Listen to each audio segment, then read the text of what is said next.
નમસ્કાર ખેડૂત મિત્રો, મારું નામ લલિત સોલંકી છે અને હું એગ્રીસિયા એગ્રો પ્રાઇવેટ લિમિટેડ કંપની તરફથી આ બધા ખેડૂત મિત્રોનું સ્વાગત કરું છું.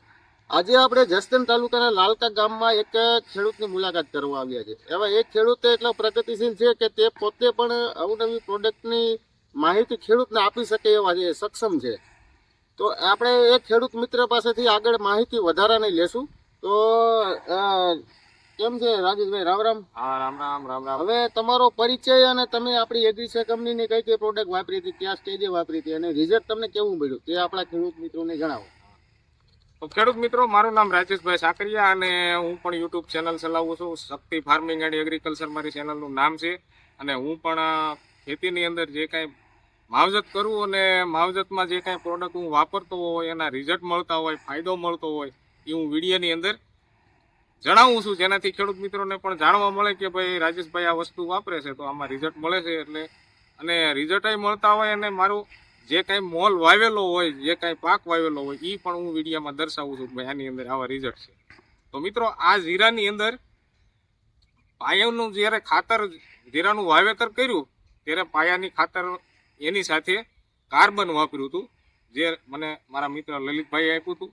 અને એ કાર્બન એડ કરીને પ્રોડક્ટ આવે આપણી, એ કાર્બન ખાતરની સાથે આપ્યું હતું. તો એનું પણ સારું એવું રિઝલ્ટ છે કે કાર્બન આપવાથી જીરુનો છોડ સારો એવો ઉગાવો અને ઉગ્યા પછી જલ્દી એવો સારો એવો વિકાસ અને છોડનો ગ્રોથ પણ સારો એવો થયો છે.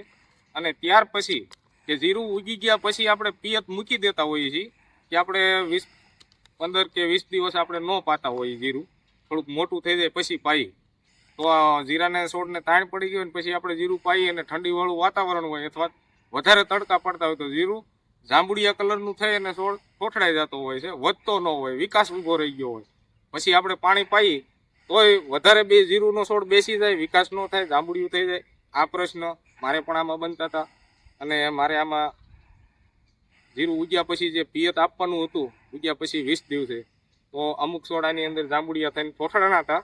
એટલે મારા મિત્રને મેં ફોન કર્યો કે ભાઈ મારે આમાં જાંબુડિયાની અસર થઈ ગઈ છે. તો ગયા વર્ષે વાપર્યું હતું એમાં ખૂબ સારા રિઝલ્ટ મળ્યા હતા. તો ઓણ સાલે પણ વાપરવું છે. અને પિયત પાયા પહેલાં છંટકાવ લઈ લીધો હતો અને ત્યાર પછી પિયત પાયું તો જાંબુડિયાનો પ્રશ્ન હલ થઈ ગયો છે. એ જે આ વાપર્યું હતું આ છે ફરનાસ. તો આ પ્રોડક્ટ અને સાથે આ ખાતરના ગ્રેડમાં છે 24. તો આના વિશે વધારે માહિતી મારા મિત્ર લલિતભાઈ આપશે. હવે ખેડૂત મિત્રો, આપણે જે અત્યારે વધારે ઠંડી પડવાના કારણે જે જાંબુડિયા નામનો પ્રશ્ન આવે છે જીરુમાં, તેના માટે આપણે માર્કેટમાં એગ્રીસિયા કંપનીનું ફરનાસ પ્રીમિયમ કોમ્બી કરીને પ્રોડક્ટ આવે, જે મિક્સ માઇક્રોન્યુટ્રન આવે, અને એની સાથે 24-24-0 NPK ખાતર આવે. આ બંને પ્રોડક્ટનું કોમ્બિનેશનમાં જો કોઈ પણ ખેડૂત મિત્ર સ્પ્રે કરશે તો જાંબુડિયામાં રિઝલ્ટ 100% સારામાં સારું મળશે. જે રાજેશભાઈને પણ જાંબુડિયો હતો અને તમારા ગામમાં લગભગ 2-3 જણા આ પ્રોડક્ટ વાપરેલી છે અને એને જાંબુડિયાનો પ્રશ્ન હતો તે હાલની તારીખમાં સોલ્વ થઈ ગયો. હા, સોલ્વ થઈ ગયો. અને આ જે રાજેશભાઈને જાંબુડિયો નામનો પ્રશ્ન હતો એને જે સોલ્વ થયો પ્રશ્ન, જાંબુડિયો વયો ગયો.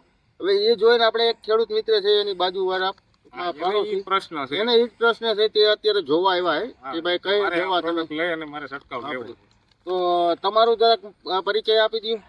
મારું નામ મનસુખ ઝાપડિયા. જે રાજેશભાઈ ગયા વર્ષે પણ આમાં ઉપયોગ કર્યો હતો, વણે આ સાલે એને ઉપયોગ કરેલો. મારે એ જાંબુડિયાનો અને વૈદ કુણેપનો પ્રશ્ન છે, તો એ રાજેશભાઈની સલાહથી મારે આ પ્રોડક્ટ અત્યારે વાપરવાની છે. હા, મને એની વાત કરી કે ભાઈ મારે જીરું જાંબુડિયું થઈને વધતું નથી, વધ ઊભી રહી ગઈ છે, છોડનો વિકાસ ઊભો રહી ગયો છે. તો મેં તો આ પ્રોડક્ટ દર વર્ષે આનો છંટકાવ લીધો હતો અને સુધારો મળ્યો હતો, રિઝલ્ટ ખૂબ સારું મળ્યું હતું 100%. એટલે વણસાલે પણ વાપર્યું. એટલે મેં એમને વાત કરી કે ભાઈ તમારે આ જીરાની અંદર પ્રશ્ન હોય અને બીજી જે કાંઈ તમે દવા કે જે કાંઈ છાંટતા હોય એમાં રિઝલ્ટ આપણને જોઈએ એવા મળતા નથી, પણ આ પ્રોડક્ટમાં 100% રિઝલ્ટ જાંબુડિયામાં મળે. બરોબર. તો આભાર તમારો રાજેશભાઈ માહિતી આપવા બદલ. હા, ખૂબ ખૂબ આભાર. જય જવાન, જય કિસાન. બધા જ ખેડૂત મિત્રોને જય શ્રી રામ, જય જવાન, જય કિસાન.